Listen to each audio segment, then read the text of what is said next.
It's the queen to sit down. Ready? Ready, Freddie? All right, we're gonna do the meeting and then, no, it won't be done. It's all part of it. It's Okay. all part. All right, Janelle, please note that everybody's here except for Matt. We will stand for the Pledge of Allegiance. Pledge allegiance to the flag of the United States of America and to the republic for which it stands, one nation, under God, indivisible, with liberty and justice for all.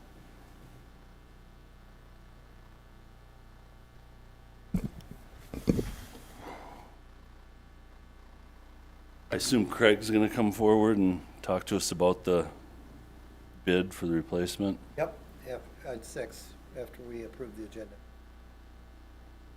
I don't even see that on there. It's 5. Can I have a motion to approve the agenda? So So moved. Second. Second. Been moved and seconded.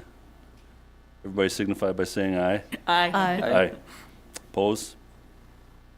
Motion carries. It's all you, Craig. All right. Where's the maximize on here, Janelle? Did you get that? Cheaper than I thought it was gonna Right be. here? Yep, hit the plus there. Brad told me it's gonna be $1 million. That's good. Brad said that. I just wanted to bring this for board approval so we can get the scheduling on this construction project we're doing this summer on the replacement of the high school tennis courts. We opened 3 sealed bids on April 27th, and Wold Architects facilitated the opening that day. We ended up, if you go to the bottom sheet, we ended up with 3 bids, which we thought we would get more, but 3 is better than none. And actually, we have some good news. We budgeted this as part of our 10-year LTFM plan for the school year 23-24. And originally, we had budgeted $1.1 million in the LTFM plan. So we sent this out for bids with an alternate number 1 that you'll see in the middle column of that bid tab sheet to do an alternate for replacement of all the fencing. We were going to originally try to keep some of the fencing and repair what was needed. But we did an alternate on that.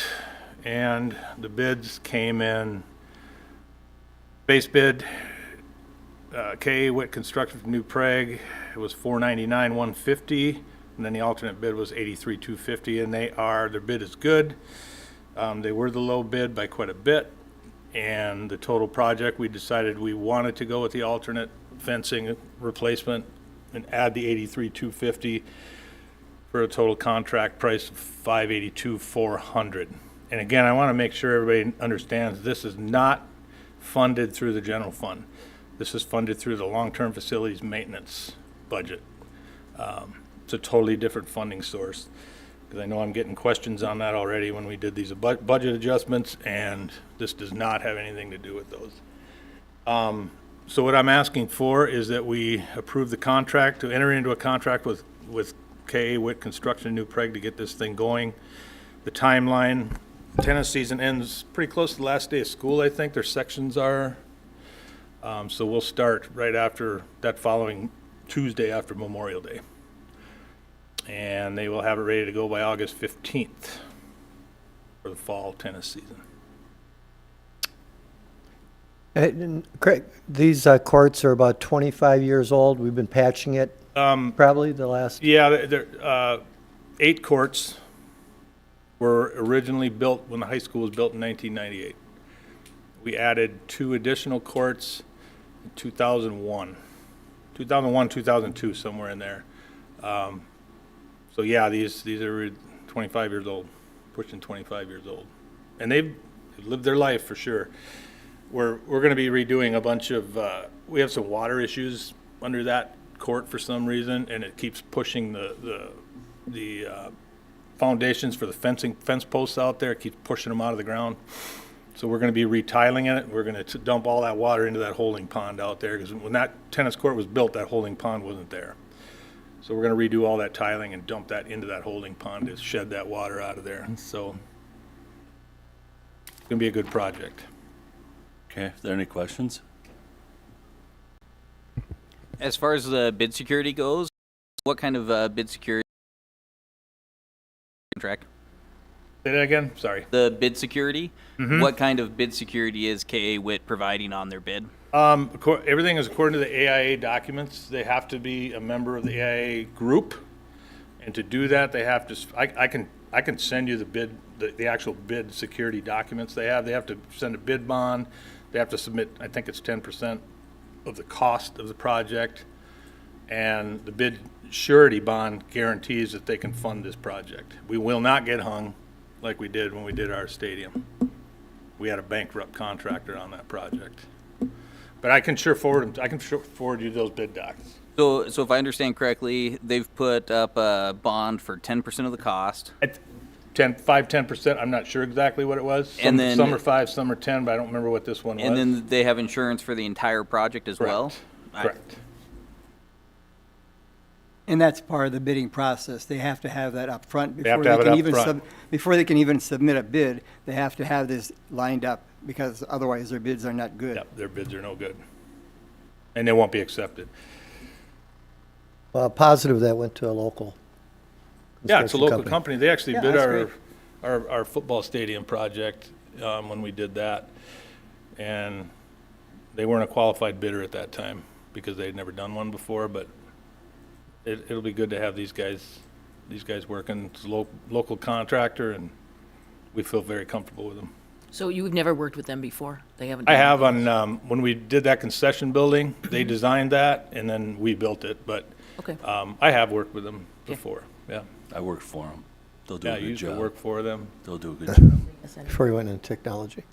I'll make a motion to approve the bid to KA WIT. Second?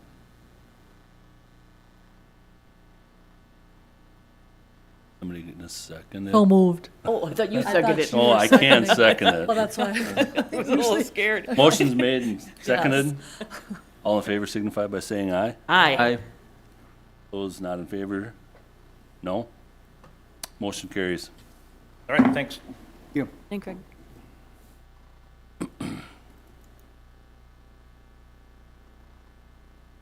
Sandy is going to give us a legislative update.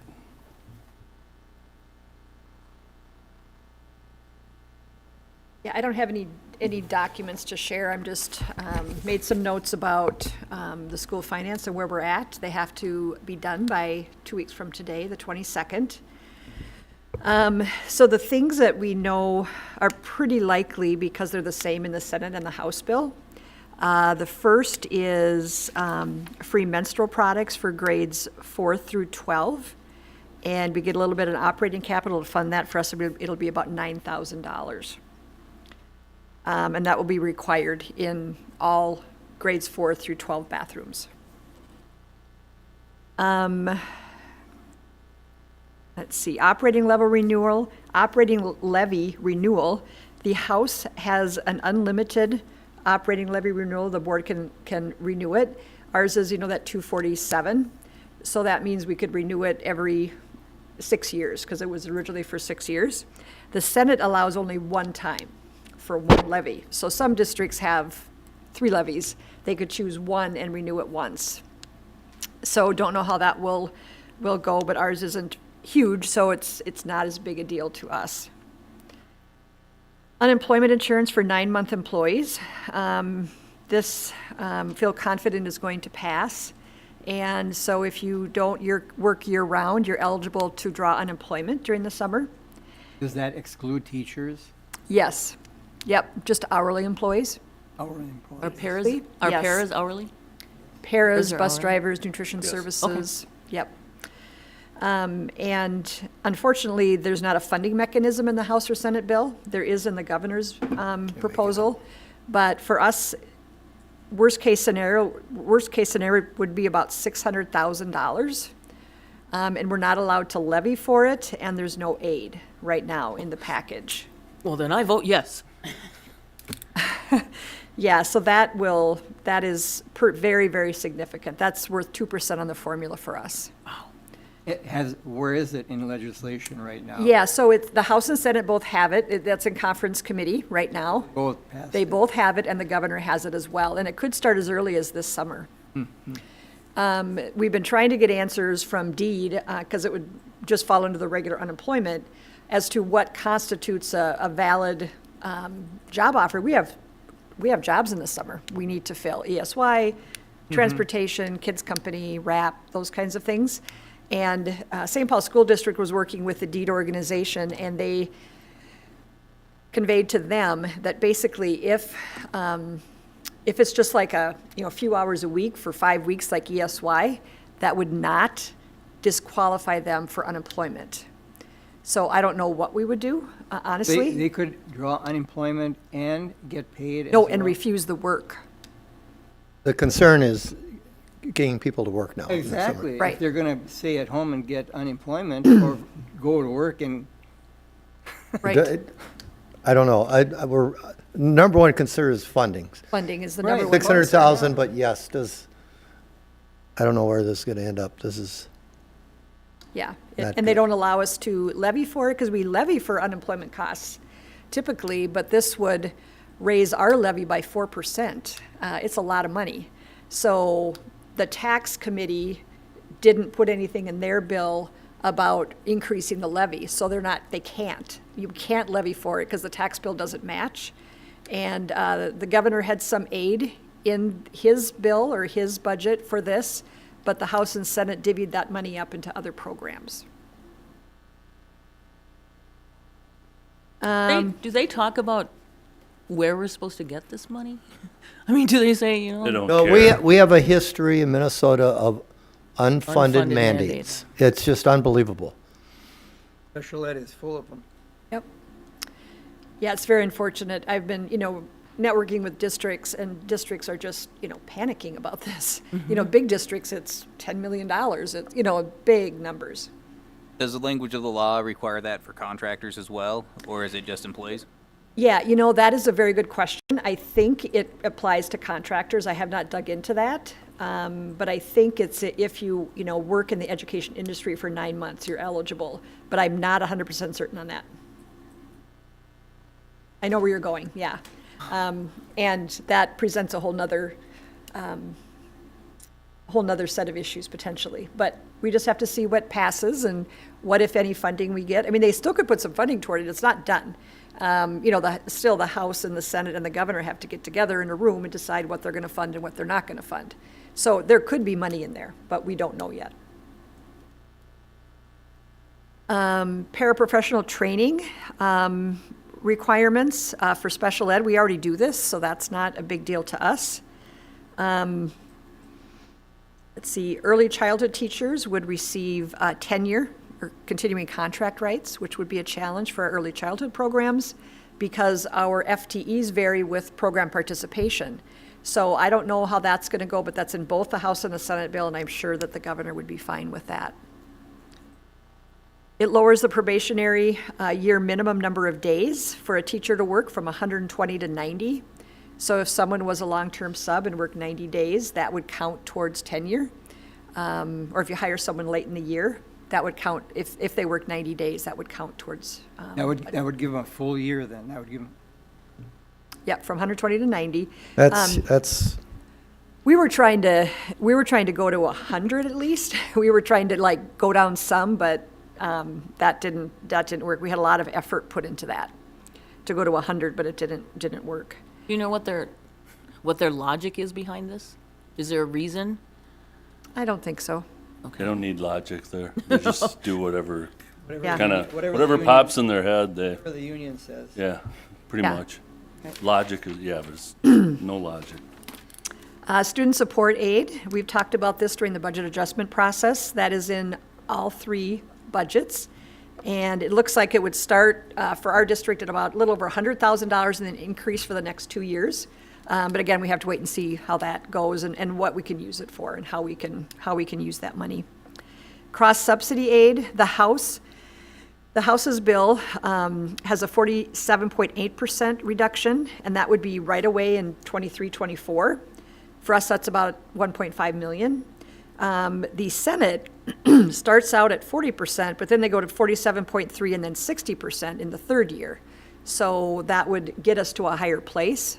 So I guess I'm kind of rooting for the Senate, even if it's a little bit less that first year. Eventually, it will get us up to a much higher level. So yeah, this is that cross-subsidy special education, which is huge. For us, it's $3 million a year. Wow. And then formula increases, right now the House is at 4 and 2 with an inflation provision thereafter. However, the inflation provision is capped at 3%.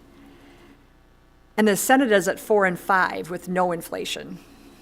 You'd have to negotiate every year. Do you want to talk about inflation?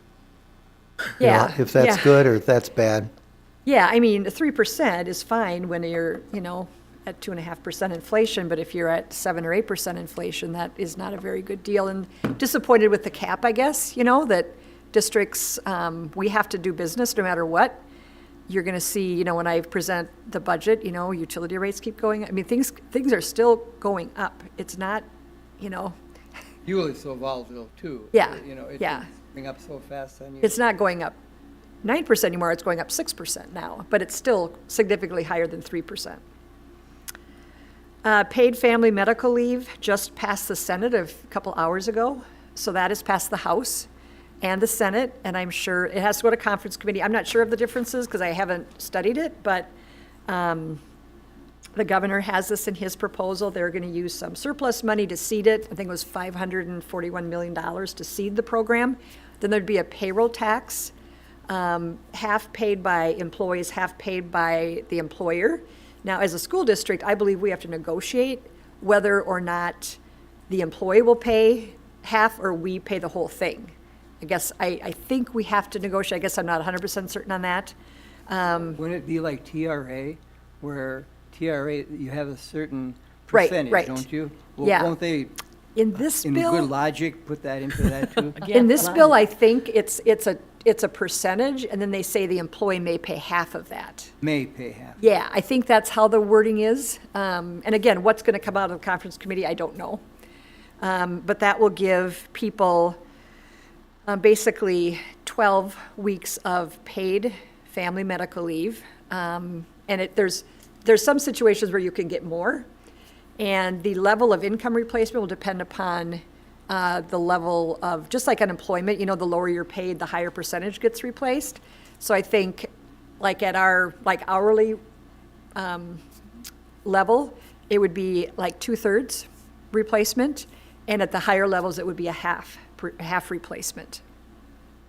And they would create an agency with Indeed. They'd hire 400 state employees. So they're increasing the jobs, They'll hire 400 employees, and they have to create this system government jobs. in a year. You'll be free next year. Danny's already talking about it. Government jobs. Yeah, I figure well, Stability. I'll let you know my retirement plan off the record. And then there's, in the House labor bill, there's some changes to PELRA. They're not in the Senate bill. I don't know if they will pass, but they're fairly significant. It would require the district to negotiate on class sizes or staff ratios, which is the number of staff required. Have to negotiate on e-learning days, what the requirements are for staff, and then negotiate on the testing calendar, the student testing calendar. Because we could do it anytime we wanted to, or what does that Right, mean? they have to agree on when we do the testing. We'd have to negotiate that. Before, it's been an administrative Right. duty to Oh, set okay. that. Right, And now they want it to be a negotiable item. right. And there's a window of time that the state says we have to do it in, or? Yeah, right, there's a window, Okay. so we we do could it. pick, we'd have to negotiate which days in that Yep. window? Okay. Yep. More meetings. Yeah, so that is kind of what I know right now, and 2 weeks from today, we should know a lot more. I don't think, honestly, I'll have the revenue, we'll have the revenue finalized before I have to give you my preliminary budget. I just don't think, because I have to post that Thursday before. I highly doubt we'll have it. So in the final budget in June, I would have the revenue piece updated. think that's it. Any questions on that? Okay, very good.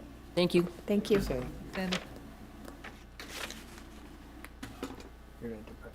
It really. Are we supposed to approve the minutes too?